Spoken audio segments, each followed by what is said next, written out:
नमस्कार दोस्तों, अगर मैं आपसे पूछूं कि आज तक मार्केट 3:30 पीएम पर बंद होता था, तो क्या आपको पता है कि अब एफएनओ स्टॉक्स के लिए मार्केट टेक्निकली 3:15 पीएम पर ही खत्म हो जाता है और उसके बाद एक कंप्लीटली नया मार्केट चालू होता है जिसका नाम है क्लोजिंग ऑक्शन सेशन यानी कि CAS। और बिलीव कीजिए, इस चेंज को बहुत लोग सिर्फ टाइमिंग का चेंज समझ रहे हैं, लेकिन रियलिटी ये मार्केट का DNA चेंज करने वाला रूल है। Mutual funds, FIIs, large institutions, index funds और लाखों करोड़ रुपए का सेटलमेंट अब एक नए मैकेनिज्म के थ्रू होगा। आज इस वीडियो में मैं सिर्फ CAS एक्सप्लेन नहीं करूंगा, मैं बताऊंगा कि सेबी ने ये रूल क्यों इंट्रोड्यूस किया, मार्केट में एक्चुअल प्रॉब्लम क्या थी, क्लोजिंग प्राइस कैसे डिसाइड होती थी, अब कैसे होगी और रिटेल ट्रेडर्स पर इसका क्या इंपैक्ट होगा, इंस्टीट्यूशनल इन्वेस्टर्स इसको कैसे यूज करेंगे और फ्यूचर में इंडियन मार्केट किस डायरेक्शन में जा सकता है। ये वीडियो बिगिनर्स के लिए भी है और प्रोफेशनल्स के लिए भी है, तो चलिए शुरू करते हैं। सबसे पहले एक बेसिक सवाल पूछते हैं दोस्तों कि क्लोजिंग प्राइस होती क्या है। अगर आप सोचते हैं कि जो लास्ट ट्रेड हुआ वही क्लोजिंग प्राइस होती है, तो आंसर है नहीं। इंडिया में closing price already VWAP based system से कैलकुलेट होती थी, यानी लास्ट 30 मिनट्स के जो ट्रेड्स का वेटेज एवरेज। लेकिन प्रॉब्लम यहां से स्टार्ट होती थी कि इमेजिन करिए पूरे दिन 50 लाख शेयर्स ट्रेड हुए, लेकिन लास्ट कुछ मिनट्स में अगर कोई बहुत बड़ा इंस्टीट्यूशनल ऑर्डर आ जाए या एग्रेसिव बाइंग आ जाए तो पूरा क्लोजिंग कैलकुलेशंस डिस्टॉर्ट हो सकता था। और प्रॉब्लम सिर्फ शेयर प्राइस की नहीं थी, इसी क्लोजिंग प्राइस पर डिपेंड करते हैं index values, ETF NAV, mutual fund NAV, FNO settlement, portfolio valuations, margin calculations, risk management और लाखों करोड़ रुपए की अकाउंटिंग। मतलब क्लोजिंग प्राइस सिर्फ एक नंबर नहीं है, ये पूरे फाइनेंशियल इकोसिस्टम की फाउंडेशन है और इसी वजह से सेबी को क्लोजिंग मैकेनिज्म इंप्रूव करना जरूरी लगा। अब सवाल आता है कि सेबी को नया सिस्टम लाने की जरूरत ही क्या थी। इसका आंसर है ग्लोबल स्टैंडर्ड। आज दुनिया के ऑलमोस्ट सभी developed exchanges, NYSE, Nasdaq, London stock exchange already closing auction use करते हैं। क्यों? क्योंकि auction system random last trade से ज्यादा फेयर क्लोजिंग प्राइस देता है। ऑक्शन में एक ही बायर और सेलर डिसाइड नहीं करते प्राइस को, हजारों ऑर्डर्स एक साथ कंपीट करते हैं और फिर सिस्टम एक इक्विलिब्रियम प्राइस चूज करता है जहां सबसे ज्यादा क्वांटिटी एग्जीक्यूट हो सके और इसी वजह से प्राइस मैनिपुलेशन का चांस कम होता है, लिक्विडिटी इंप्रूव होती है, इंस्टीट्यूशनल एग्जीक्यूशन इजी होता है और प्राइस डिस्कवरी बेटर होती है। इंडिया भी अब वही मॉडल एडॉप्ट कर रहा है। अब टाइमलाइन समझिए। 3:15 PM कंटिन्यूअस ट्रेडिंग खत्म, उसके बाद एक्सचेंज रेफरेंस प्राइस कैलकुलेट करेगा। ये रेफरेंस प्राइस 3 बजे से 3:15 तक के VWAP से निकलेगा। उसके बाद 3:20 से 3:25 लिमिट और मार्केट दोनों ऑर्डर्स एक्सेप्ट होंगे। 3:25 से अप्रोक्सीमेटली 3:30 सिर्फ लिमिट ऑर्डर्स और इंटरेस्टिंग बात, exchange exact closing second disclose नहीं करता, रैंडम क्लोज यूज होता है ताकि कोई लास्ट सेकंड मैनिपुलेशन ना कर सके। और 3:30 से 3:35 सिस्टम मैचिंग करेगा और फाइनली एक सिंगल क्लोजिंग प्राइस अनाउंस होगी। बस यही ऑफिशियल क्लोजिंग प्राइस होगी, ना उससे पहले वाली ना बाद वाली, इसी प्राइस पर सेटलमेंट होगा। अब सबसे important concept, auction price. Exchange किसी एक ट्रेडर की मर्जी से प्राइस डिसाइड नहीं करता। सिस्टम ऑर्डर बुक देखता है, हर पॉसिबल प्राइस पर कैलकुलेट करता है कितनी क्वांटिटी एग्जीक्यूट हो सकती है। जो प्राइस मैक्सिमम शेयर्स एग्जीक्यूट करवा दे वही इक्विलिब्रियम प्राइस बन जाती है। और अगर दो प्राइस पर सेम क्वांटिटी एग्जीक्यूट हो रही हो तो सिस्टम देखेगा कहां इंबैलेंस कम है, और अगर फिर भी तय हो तो जो प्राइस रेफरेंस प्राइस के सबसे करीब हो वही फाइनल क्लोजिंग प्राइस बनेगी। यही है मॉडर्न ऑक्शन एल्गोरिथम और इसी वजह से इंस्टीट्यूशनल ट्रेडर्स इसी सिस्टम को प्रीफर करते हैं। रिटेल ट्रेडर्स के लिए सबसे बड़ा लेसन कि अब 3-15 के बाद भी गेम खत्म नहीं होता। अगर आप एफएनओ स्टॉक ट्रेड कर रहे हैं तो क्लोजिंग मूव कंप्लीटली डिफरेंट हो सकता है। आपको क्लोजिंग ऑक्शन का इक्विलिब्रियम समझना पड़ेगा। अगर कोई बड़ा इंस्टीट्यूशनल बाय ऑर्डर आ गया, क्लोजिंग स्पाइक आ सकता है। अगर हेवी सेल इंबैलेंस आ गया तो क्लोजिंग प्रेशर भी आ सकता है। मतलब लास्ट कैंडल को ब्लाइंडली इंटरप्रेट करना अब और डेंजरस हो सकता है। यह सिर्फ ट्रेडर्स का टॉपिक नहीं है, कंपनीज भी डायरेक्टली इफेक्ट होंगी, क्योंकि अगर कंपनी बायबैक कर रही है, ट्रेजरी शेयर्स परचेज कर रही है या इंडेक्स रिवेलेंस हो रहा है, तो सीएस एक पावरफुल एग्जीक्यूशन विंडो बन सकता है। इन्वेस्टर रिलेशंस टीम को क्लोजिंग इम्बैलेंस मॉनिटर करना होगा, कॉर्पोरेट अनाउंसमेंट के टाइमिंग रीथिंक करना होगा, लेट अर्निंग्स रिलीज या M&A अनाउंसमेंट क्लोजिंग ऑक्शन में अननेसेसरी वॉलेटिलिटी क्रिएट कर सकते हैं। मतलब कम्युनिकेशन स्ट्रेटेजी भी बदलनी पड़ेगी।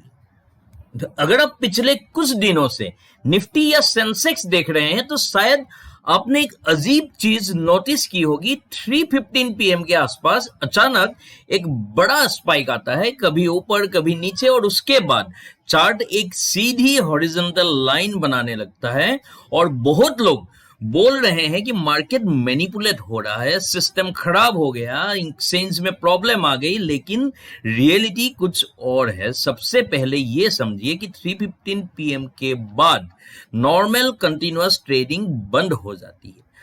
अब हर सेकंड ट्रेड नहीं होता, अब मार्केट ऑक्शन मोड में चला जाता है। ऑक्शन के दौरान ऑर्डर एक्सेप्ट होते रहते हैं, लेकिन हर ऑर्डर एग्जीक्यूट नहीं होता। एग्जीक्यूशन सिर्फ एंड में एक साथ होता है, इसलिए चार्ट पर नए ट्रेडेड प्राइस नहीं दिखते। ट्रेडिंग व्यू या broker platform last available traded price को ही कंटिन्यूअसली डिस्प्ले करता रहता है। इसी वजह से चार्ट फ्लैट लाइन जैसा दिखता है, और ये कोई टेक्निकल इश्यू नहीं है, ये सीएस की डिजाइन का हिस्सा है। और जब ऑक्शन कंप्लीट होता है तब एक नया इक्विलिब्रियम प्राइस मिलता है। अगर वो प्राइस पुराने प्राइस से काफी अलग है तो चार्ट में एक बड़ा जंप या स्पाइक दिखाई देता है। मतलब स्पाइक मार्केट मैनिपुलेशन नहीं है, स्पाइक एक्चुअली ऑक्शन रिजल्ट है। अब सबसे इंटरेस्टिंग क्वेश्चन, अगर अमेरिका में NYSE, नस्डैक, लंदन स्टॉक एक्सचेंज सब क्लोजिंग ऑक्शन यूज करते हैं तो वहां ये ड्रामा क्यों नहीं होता, और इंडिया में ही इतना कंफ्यूजन क्यों है? इसका आंसर बहुत ही सिंपल है, क्योंकि वहां क्लोजिंग ऑक्शन कोई नई चीज नहीं है। Institutional investors, retail traders, algorithms सब इस सिस्टम के अकॉर्डिंग इवॉल्व हो चुके हैं, और इंडिया में ये सिस्टम अभी अभी लॉन्च हुआ है। नेचुरली लोगों को एडॉप्ट करने में थोड़ा सा टाइम तो लगेगा। और दूसरी रीजन ये है, यूएस में क्लोजिंग ऑक्शन का पार्टिसिपेशन बहुत बड़ा है। कई स्टॉक्स में डेली वॉल्यूम का 10% या उससे भी ज्यादा सिर्फ क्लोजिंग ऑक्शन में ट्रेड होता है, इसलिए लिक्विडिटी बहुत डीप होती है और एक बड़ा ऑर्डर भी प्राइस को ड्रामेटिकली डिस्टर्ब नहीं करता। इंडिया में अभी पार्टिसिपेशन काफी कम है, इसलिए कंपैरेटिवली छोटे इंस्टीट्यूशनल ऑर्डर्स भी क्लोजिंग प्राइस को ज्यादा मूव करा सकता है।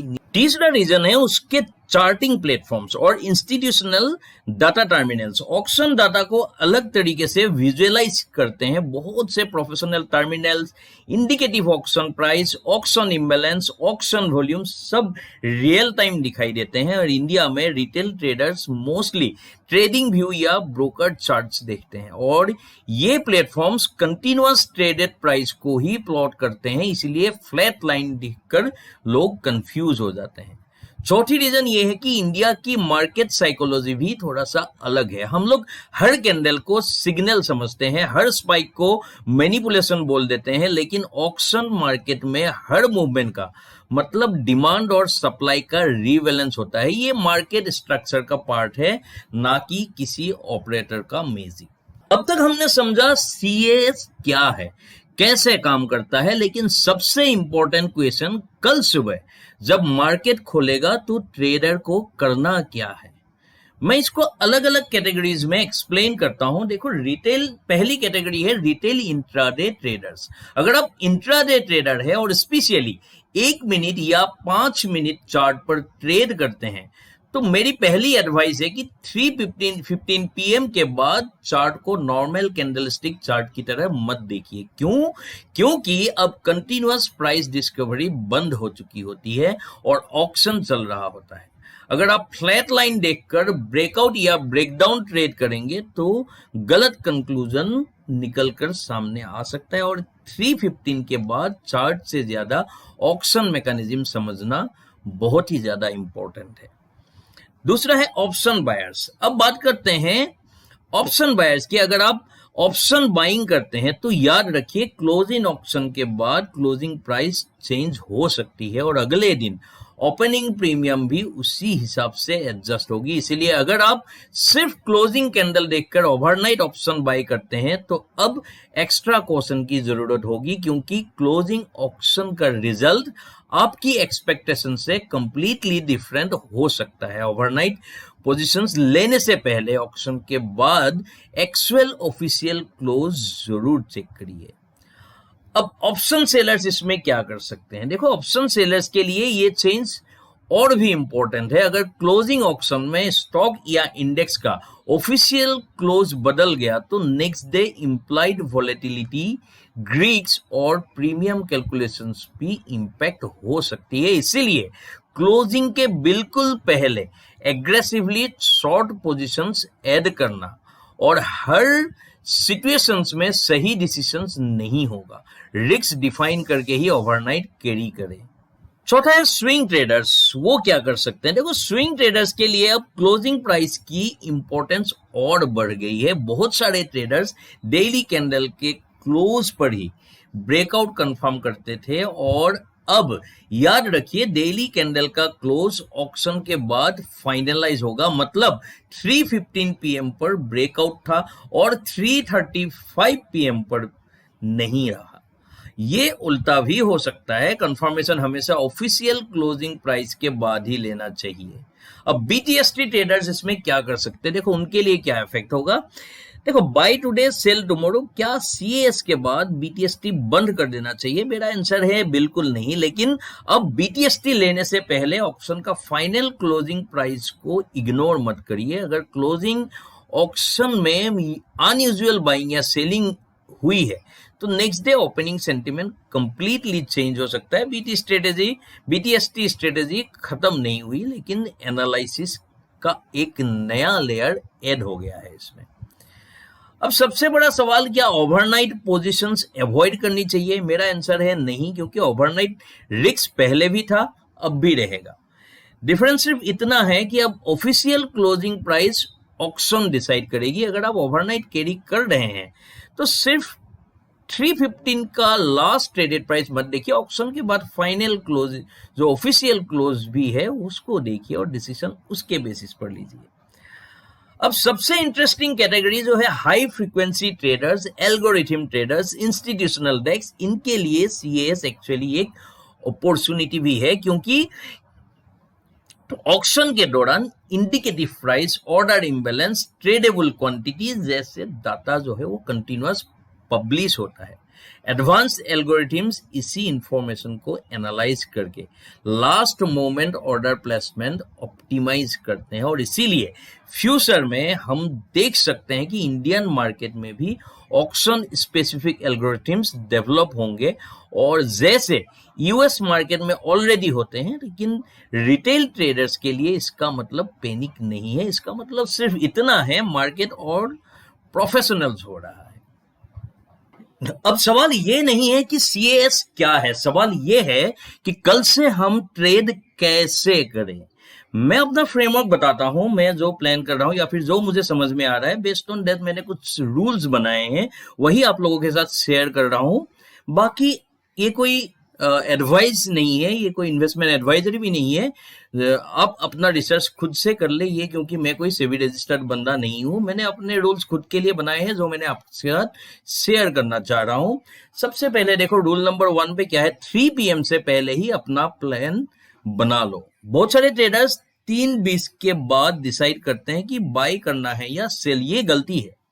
प्रोफेशनल ट्रेडर्स ऑक्शन शुरू होने से पहले ही डिसाइड कर लेते हैं अगर मार्केट यहां क्लोज हुआ तो क्या करेंगे, अगर यहां क्लोज हुआ तो क्या करेंगे। प्लानिंग पहले, एग्जीक्यूशन बाद में।